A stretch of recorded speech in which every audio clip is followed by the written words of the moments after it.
Papa, Nzela, s'il te plaît. Papa, tu me le à porte quoi? Ah, sécurité. Ok. On a fait ça, non. Invitation à bosser en andako. Combo. Yoye bingate. Ok, tu fais ton travail. Ça va, pas problème. T'es ma bichi.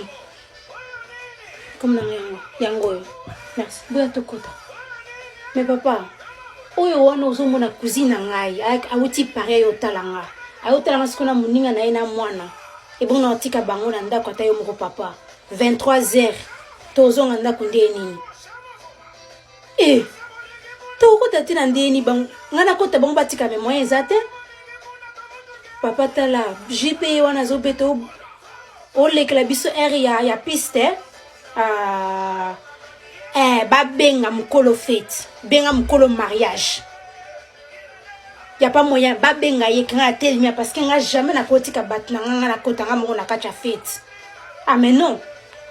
Ça les a plein. Et bon ba kiti on na zo mona ba kiti wana ezana ba ko chete ba kiti wana ba mesa ba kisi ba tumusu ba vanda. Papa c'est impoli hein.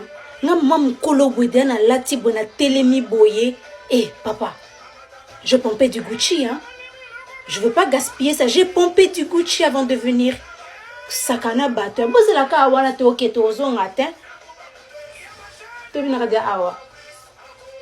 Ba bengela nga mukolo fete yemo ka ya obenga na nga sikoyo.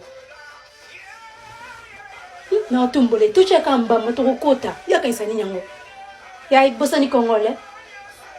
Papa, bomoni taba décoration na boche ezo a place. Po wana ya flair bo pousse ngo boche kiti moko wa mutako vanda wana te. Papa min dondo Tu fina na kaka. Bo kota. Ye, ok tuna. Soka ke tuna biso to leke to koti. Ok, tolega.